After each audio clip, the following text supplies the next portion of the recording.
Our next session, why solving climate change may depend on what we eat and how we grow it. Please welcome to the stage Executive Director, Project Drawdown, Climate and Environmental Specialist Scientist, Dr. John Foley. So good morning, how's everybody doing? Good. Well, this morning we're going to be talking about the role of the food system in the cold climate challenge that we're facing today. And it's great that a whole bunch of other sessions have also been concentrating on this issue of food. Because today we're going to talk about how the food we eat and the farms that grow it and the landscapes that we've had to clear in the process are all contributing to climate change and contributing in a pretty big way. And it's something we really have to reckon with and acknowledge and move forward with into the future. But as we think about that, we ought to just start with some basics. And I'm going to just show a few of those this morning and then bring out a panel to discuss how we actually address these kinds of challenges. But just to ground us today, we should recognize that the food system is incredibly big as a thing that we do on this planet. Just think about the amount of land we use to grow our crops, about 16 million square kilometers, or the amount of land we use to graze animals on this planet.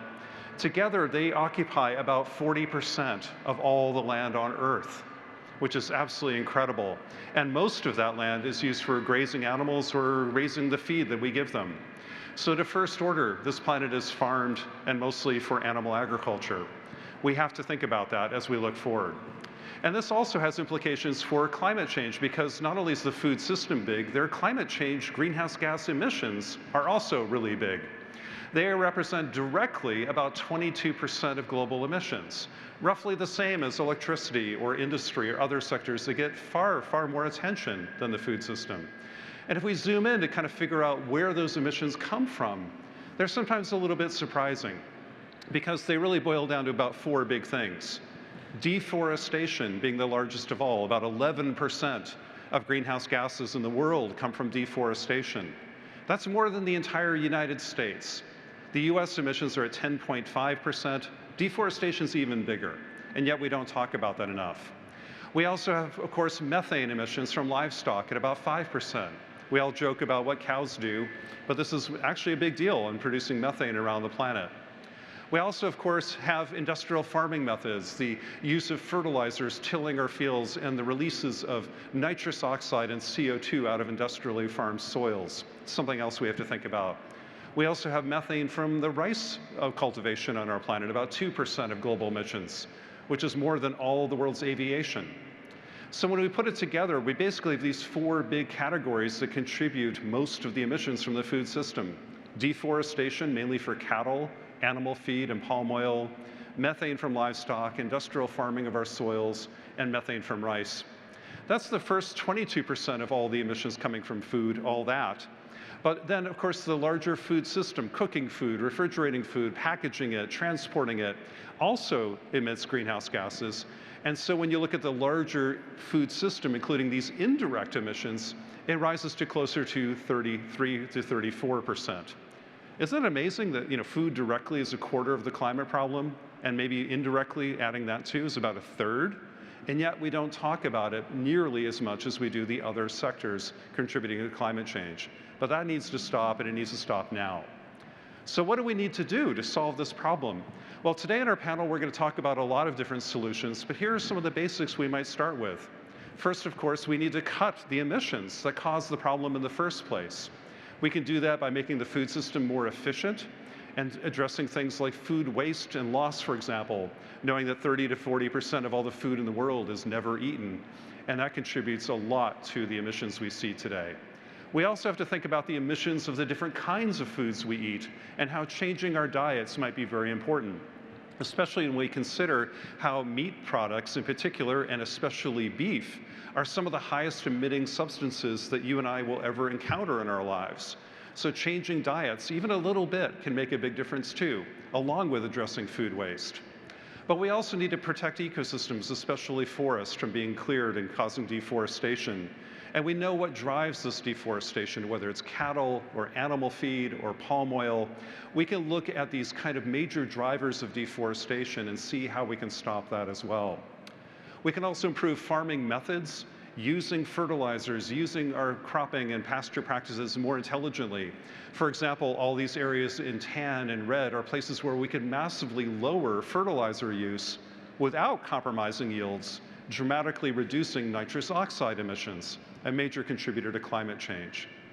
And then we can also see how to fix the larger food system, including transport, refrigeration, cooking, packaging, and so on, which also contribute to some of this problem. But food is great because we can not only cut emissions from the food sector, we can actually re-engineer the food systems in ways that remove carbon too.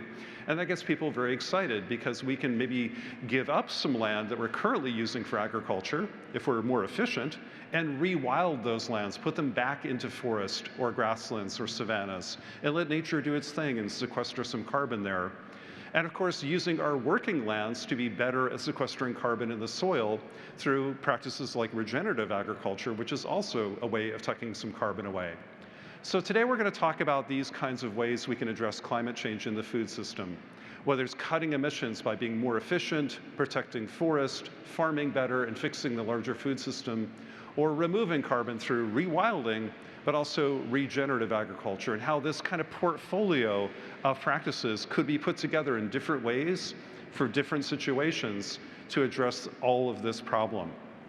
So a better food system is possible, and now we're going to bring up on the stage a panel of experts who's going to maybe suggest some ideas of how we can turn this into action. So please join me in welcoming our panel, and I'll have them introduce themselves, but they'll be joining me on the stage now.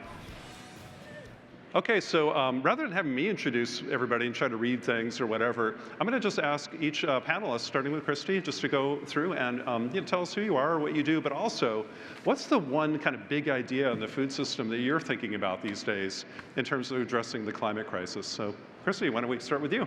Hey, thank you. Thanks so much to everyone for being here this morning. I'm Christy Loper. I work for the Robertson Foundation.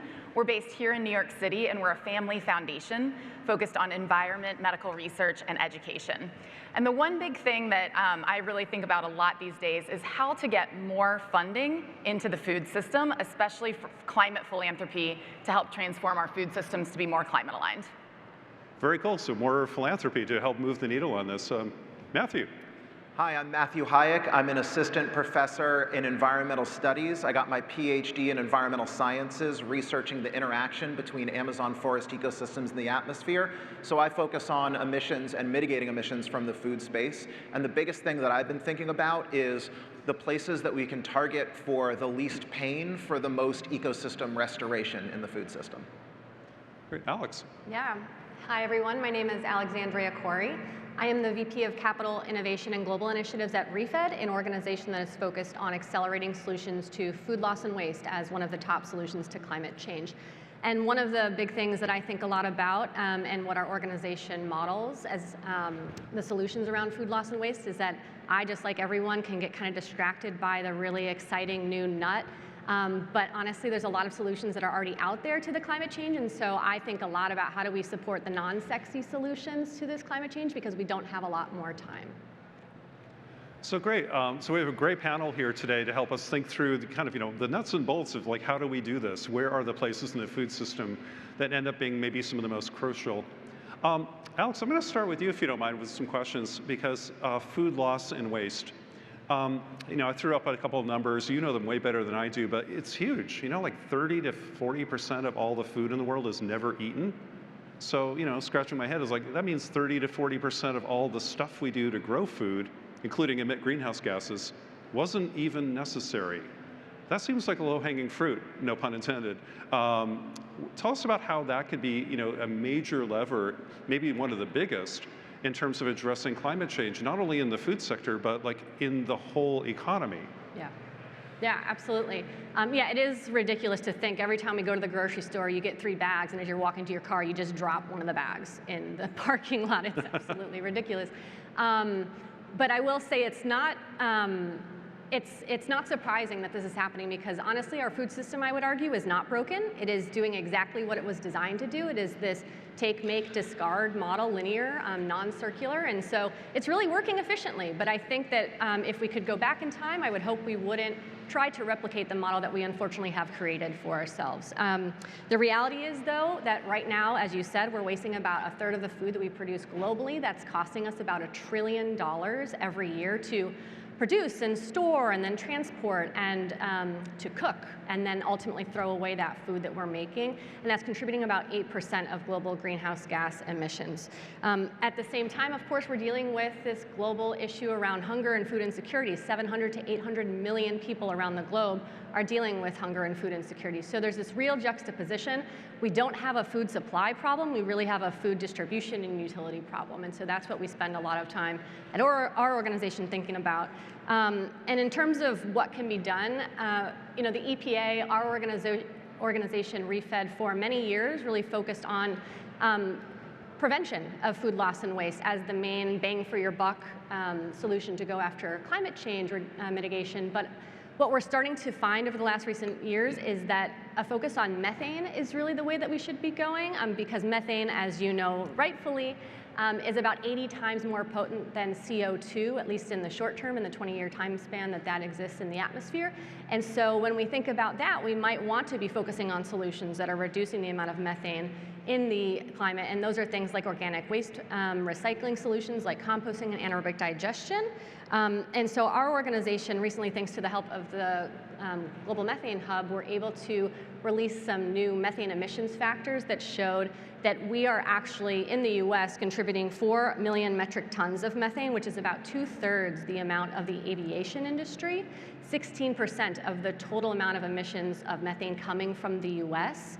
And that's about 26 million cars every year on the road. So when we think about solutions again, meat and dairy, which I imagine, Christy, you're going to talk a little bit about, that's one of the main sources of methane emissions in our country and around the world. And so thinking about how we can reduce food loss and waste within meat and dairy is really important. And then, of course, thinking about that composting and anaerobic digestion infrastructure that's going to be so critical. That's great, Alex. I mean, one of the things that's really kind of cool about what you're talking about, if I understand this right, is like food loss and waste presents kind of two opportunities to reduce emissions. There's the upstream emissions of what it took to grow the food.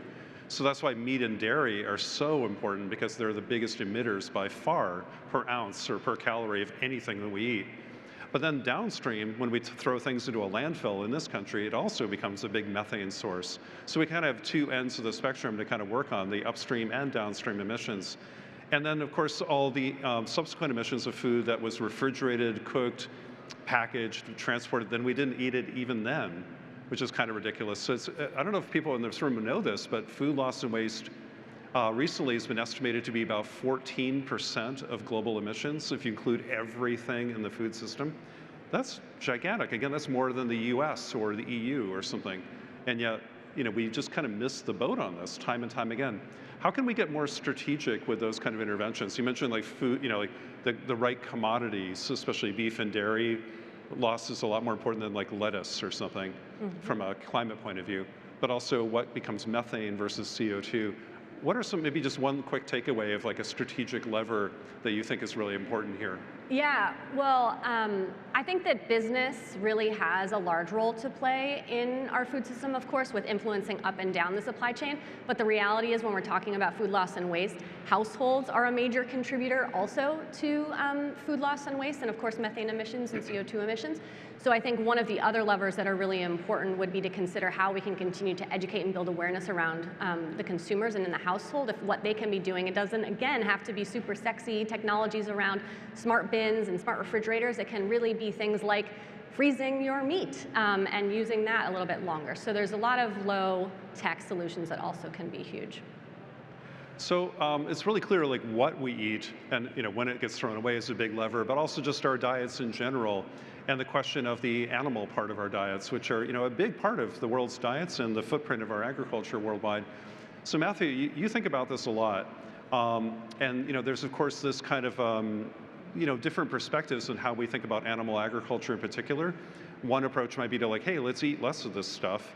But there's a lot of excitement these days about regenerative ranching in particular, about using livestock in different ways. They're reported to maybe sequester carbon, maybe more than they're emitting. But you've been challenging that assumption in a lot of your work in ways that I think are pretty profound and people should hear about. Can you tell us some more about that?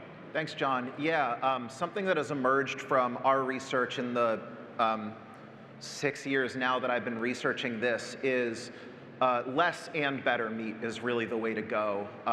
There's a lot we can be doing to make meat production better. Unfortunately, there are a lot of trade-offs between greenhouse gas emissions and intensification, or what's often called factory farming. And this is very counterintuitive for a lot of people, but the very intensive factory farmed operations are actually responsible for the least amount of emissions for overall production. In the United States, if we were to go from grain-finished beef on feedlots to exclusively grass-fed, that would require 30% more cows because they take a longer time to fatten up and reach lower overall weights. That would turn to 47% more methane over those lifetimes, and would require, most importantly, 2 to 3 times more land than they already use if we were to produce the same amount of beef that way. And to put that in perspective, we already use 30% of the land in the United States just to produce beef and its feed and pastures. So essentially it's, you know, we'd have to annex Canada, and I know there are some people who would like that plan, but I don't. So yeah, I mean, there are really huge trade-offs. And when we come to, to regenerative, which is really looking at trying to prove out how we can raise meat and all foods better, as I noticed you had a new graphic on your slides. There's a small way in which that might be able to play a role, but it does not really compare to the vast amount of emissions that are coming from these sectors. And when I talk with a lot of funders and philanthropists and venture capitalists and people outside of academia in this space, and there's really a rebalancing that needs to happen, is if you want to experiment with better, more humane, more locally sustainable ways to produce meat, that's great, but it has to fit in with a larger portfolio of meat reduction and waste reduction. That's such an important point because I think this is human nature. We sometimes get like the silver bullet solution. We like the clear, simple button we push and everything goes away. We love it. And we fall in love with the narrative more than we do the science sometimes. And it's clear from your work and other people's work too that are confirming this that yeah, regenerative agriculture has lots and lots of benefits, but it needs to be alongside some other things too, like shifting our diets and reducing food waste. It's kind of all of the above because yeah, grass-fed beef takes more land and more time, and that makes more CO2 and more methane. It's just chemistry. There's no way around that. And the magic, of the soils has kind of been overhyped a bit. It's still good, but we need to kind of have a balanced portfolio here for this math to work. And I don't think that message has quite gotten out yet, and maybe we need to do a better job of that. But what's the one thing you would want to tell people about, I hear both and from your perspective. Yeah. But what's kind of the bottom line for you when you're talking to business leaders, policymakers, investors, funders about this kind of tricky balancing act? Yeah, I just encourage them to think about mitigation and adaptation at the same time. Mm-hmm. And that, you mentioned silver bullets. I've heard food waste and plant-forward diets described as a silver bullet. Mm-hmm. But then when you unpack that, I mean, you can go on ReFed's website, for instance, and see a list of 80 different things that need to be done, right? So there's a menu of solutions within these single solutions that we can really pick and choose from. But eventually, we have to get around to doing a lot of them at the same time. Exactly. Well, Christy, let me turn it to you. And so you were working in the philanthropic sector that's trying to look at how we invest kind of those first dollars in, the philanthropic dollars that can go kind of anywhere they're needed in the food space. And you have kind of a big 30,000-foot view of this system in a way that's really, really cool. When you think about that and hearing our previous panelists, what do you think are some of the most important areas that philanthropy needs to be focused on in this larger food kind of space? Yeah, thanks, John. So as we've heard from John, food and agriculture is about 1/3 of climate emissions, and we have about 4% of climate funding going to food globally. And if you drill down in that a little bit, looking at just climate philanthropy specifically, that's about $10 billion a year going into climate mitigation, and of that, about $50 million a year is going to plant-rich diets. So we're obviously, not quite in balance with where we need to be. At the Robertson Foundation, we spent the past 2 years redesigning our environment portfolio to really focus on kind of the highest leverage opportunities that we could. And we had 3 main criteria. We wanted to find areas where there's a potential to reduce climate emissions this decade. areas where there are amazing organizations with fantastic leaders that are ready to scale, like ReFed, and as well as areas that are relatively underfunded. And food just rose to the top of that list time and time again. And it's an area where all of that low-hanging fruit is like still hanging on the tree because it's been so underinvested in for so long. And within food, when we looked at the areas of highest potential impact, we did come to focus on a transition to more sustainable protein sources, as well as a focus on food loss and waste. And for us, we're starting that work in North America with an eye towards global work as well, and that is because of some of the caloric and protein inequities we see in the world. We're sort of starting in a place where I think we can all agree maybe there's a little bit of overconsumption happening here in the US. Our kind of strategy is backed up by the research. Just yesterday morning, the newly launched Tilt Collective put out a report done by Systemic that showed that if you're a climate funder and you want to invest in climate solutions, investing in plant-rich diets will get you 5 times the ROI of investing in renewable energy and 4 times the ROI of investing in electric vehicles. Also, both great areas to invest in, but they're just a little farther down the adoption curve and just not quite in this like catalytic place. And so with food, we're really in a position where a few $1 million can unlock a lot more potential funding from the private sector and from government. That's a really, really interesting point. And I hope people heard that kind of take-home point right at the beginning. It's like, wow, if food's about a third of the climate problem, but it gets 4% of the funding. Hey, let's fix that. And when I look at least in, now double clicking on that 4%, let's say in philanthropy, but also government funding or, VC or private equity, whatever money is going to food, I sometimes wonder if it's really going to the most effective areas within the food bucket. Is it really looking at like waste and diets as much as it is some other kind of, shiny object syndromes of things that maybe, yeah, that's cute, but, are we really doing the really important stuff? What do you think about that? Are we, even if the pie were bigger, could it also be smarter? Well, I'm not gonna take bait about like areas that are like overhyped. I do.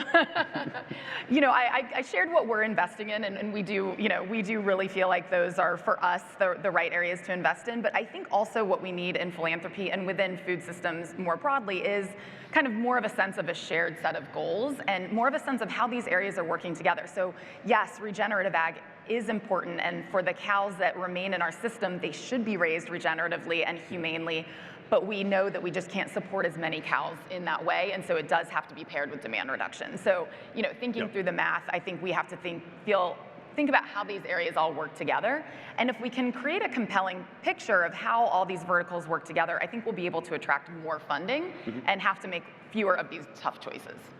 That's really well said. Again, I think we're all kind of triangulating on this kind of, all of the above approach of, yep, it's demand, it's production, it's, how we farm, all of these things simultaneously.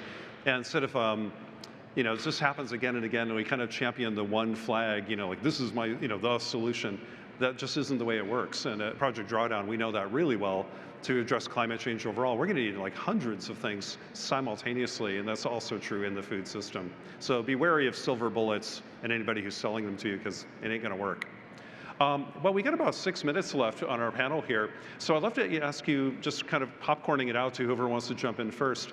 But I want to challenge you with 2 questions. But the first would be like, hey, what if we could get another big tranche of funding into the food space, whether it's philanthropy or impact or private equity or VC or government funding, whatever. Your favorite flavor of money. Let's say we had another $1 billion and the 4 of us got to sit down and figure out how to spend it on food. Where should we put it first? Who wants to go first? I'm happy to go first.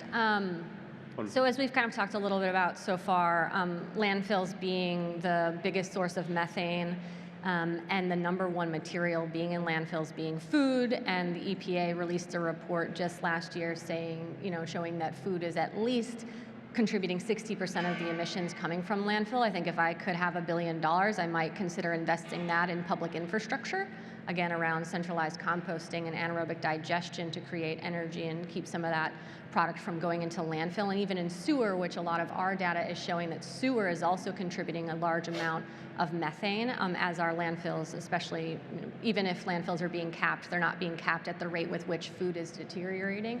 And so I'd probably put the money there. But additionally, for this question, what it makes me think about is something that food systems reform advocate Robin O'Brien, which some of you might know about, talks a lot about, which is redistribution of subsidies. So when I think about where that $1 billion might come from, we're spending tens of billions of dollars to subsidize, certain agricultural practices and fossil fuel industries. And so I would think about how we redistribute that and not put more of a burden on our system. And then additionally, we haven't talked about this in this conversation, but Dr. Ayanna Elizabeth Johnson is a marine biologist, and she talks a lot about not our land-based agriculture and our food systems there, but also our water systems and our blue foods. And so thinking about the potential for investment into our oceans and waterways as a way to really solve this climate change problem. And yeah, I'd probably put some money there too.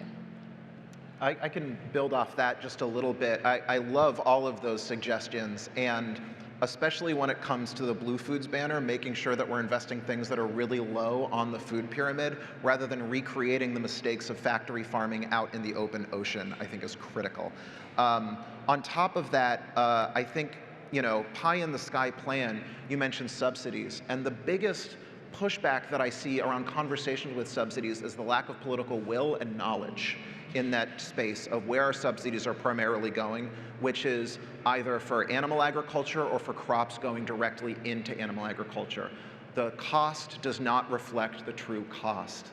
And I think getting the economics right is important, but pie in the sky, if I had a lot of money to play with, and I say this as the person probably with the least amount of organizational money to play with, some students' tuition money, which is potentially a set of regional incubators that could change not just individual will around food waste and plant-rich diets, but political will as well. I think that's really where we would see the network effects. Well, just to jump in quickly, one thing that's astonishing is the Union of Concerned Scientists just reported a couple months ago that the food sector in America spends more money lobbying Washington, D.C. than fossil fuels or defense. Isn't that astonishing? So you wonder why we're running into all this resistance and all these kind of counter movements and all this propaganda in the food space. That's why. They're really well funded. It's not that they're not taking a page out of Big Oil's playbook. Big Oil's taking a page out of Big Ag's playbook, actually. Yeah, and I think we can't get hung up too much on the negative. We have to stay laser focused about what the science says the real solution are, but there are major barriers in the way of a clear path of communication. And just clearing those out a bit, I think, is going to go a long way. So, Christy, what do you think? How would you spend $1 billion? Yeah, we don't have $1 billion, but we are likely to invest about $75 million in food systems transformation for climate over the next 5 years. And we have a number of areas in our strategy, including building power to shift policy, including at the federal and state level, research coordination and communications. But I would probably put my first dollar into procurement. And the reason I would do that is because we're really, what we know about climate is that the sooner you can reduce emissions, the faster the impact is going to be, and the more long-lasting and larger the impact will be. And shifting procurement is a way to reduce emissions immediately without having to do a big behavior change campaign and without having to really do a lot of work on shifting culture.